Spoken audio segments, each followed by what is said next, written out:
What's going on, guys? Welcome back to another Marvel Spider-Man review. It's just called Marvel Spider-Man. That's it. There's no tagline. Welcome to another review.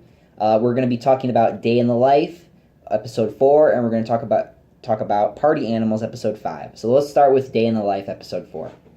So basically, Day in the Life, episode 4 is basically about Spider-Man trying to stop Black Cat from stealing literally almost everywhere. She goes to a museum, she goes to his university, he goes to the freaking comic book store.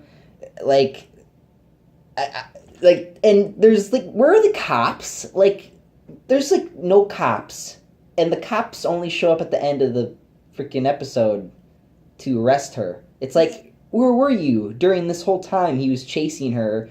Or I'm getting ahead of myself, but it was pretty crazy. I do want to talk about some things before I get into the review. So basically, it starts out with Spider-Man just making his spider tracers. I like that. Again, one of my things I do like about this episode and about lately with the whole beginning of the series is I like the fact that Spider-Man is making his own tools, equipment. I like that. I like that he's making his own gadgets. Homecoming. But yeah, I'm really happy that I'm seeing him make his own stuff. Even though my problem with it is that he is a too sciencey. I wish that he was a little bit like, having fun and not so much into the whole science thing, like in previous iterations. Plus, his jokes are kind of they're mostly missed. They're not really always hits. They're mostly just misses, which is unfortunate. But one of the things we do get in this episode is the black suit. We got to see the black goo. That makes me excited because I really want to see what Venom looks like in this. I want to see what the black suit will look like in this. So I'm excited for the future of that. We also got to see Doc Ock in this. So yeah, he's voiced by the guy who does Robin on Teen Titans. And I don't know if I like that. I actually don't think I really like that much. It's kind of weird. Because when I hear his voice, all I can hear and think about is Robin. Like Robin and Spidey are having a conversation. Like that's what I'm hearing as I'm sitting here and I'm watching the episode. It's freaking Robin. Like that's what I'm hearing as I'm watching this. Unfortunately, I wish that he kind of changed his tone of his voice a bit or something. It just he needs to sound different because he's just sounding like himself. Like I don't understand why he's using that voice. We got to see Gwen again in this. We got to see this guy named Raymond Warren. Basically, Raymond Warren is Gwen is Raymond's niece. So remember that that's his niece. Okay. So Gwen, I think I'm coming up with this theory that majority of the people who are going to become spider people is going to be from this thing that Gwen's working on, which is the gene splicing. This is just a little theory of mine. I think her using the gene splicing is going to eventually lead to Miles getting his powers, to Anna getting her powers, to maybe even her getting her powers. So that's what I think is going to happen. What else? I think what the best part about this episode is I like how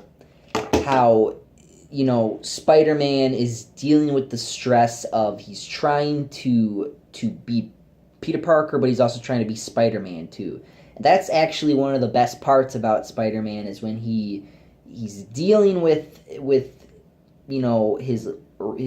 his normal life, but then on the side he's dealing with being a superhero and trying to save the world and everything. So it's kind of him trying to deal with balancing it out how to be a superhero and how to deal with his normal life at the same time. I wish that they went a little bit more in depth with this episode. While I was watching it, I didn't really understand what the whole meaning of it was. If you guys remember older iterations of Spider-Man, usually with stuff like this, there's a meaning behind there. There's a lesson that's need to be learned. I don't really think there are lessons in these episodes anymore because they just don't really take advantage of it. But like I said, overall the episode was okay. I didn't have a problem with it, but I wish but it could have been better. All right, let's move on to Party Animals. So we got young Smythe. So Smythe. I think I'll talk more about Smythe as the series goes on. I don't want to focus too much on him, but Smythe is in this giant robot. He is fighting Spider-Man at the beginning, and that's how we're introduced to him.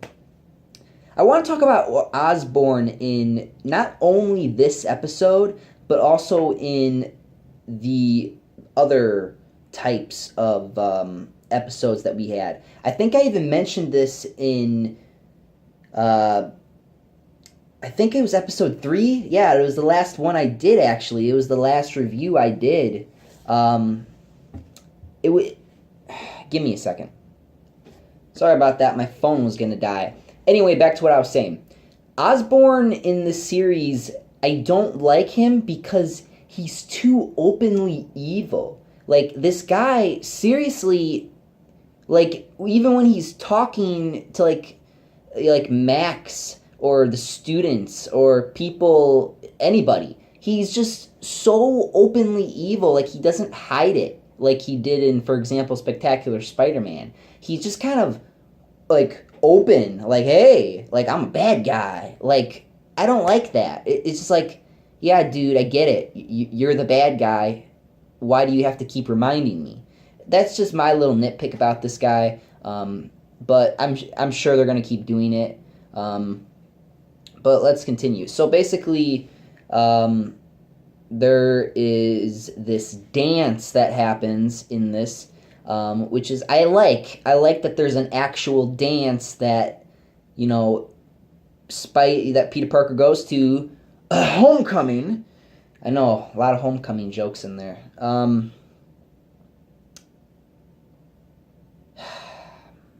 Too much dabbing. Dabbing, I know that we're getting off track right now, but listen, as a dancer, I know a lot of you probably don't know this. I dance. Like, I dance. I'm a really good dancer.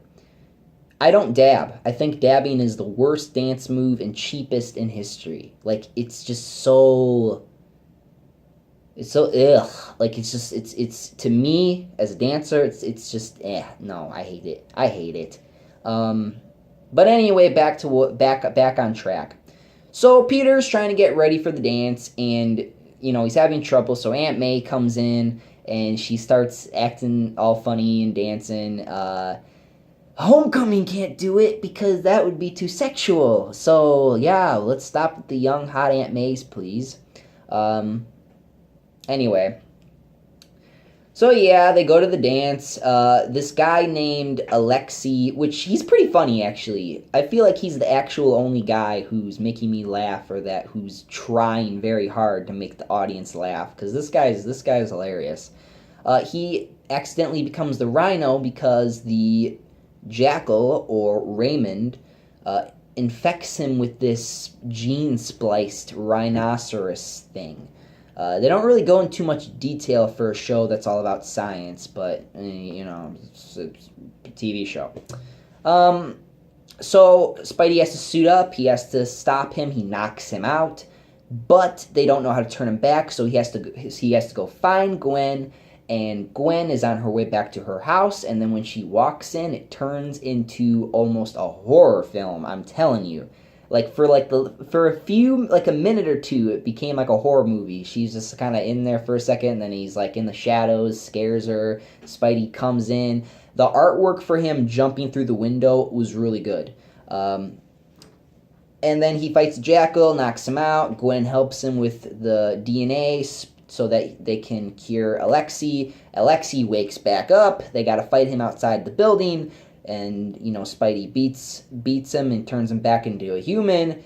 And then Spice and Peter Parker and Gwen have the great responsibility, talk. So yeah, guys, though that was it. This episode, I actually like this episode a little bit more than the last episode, actually.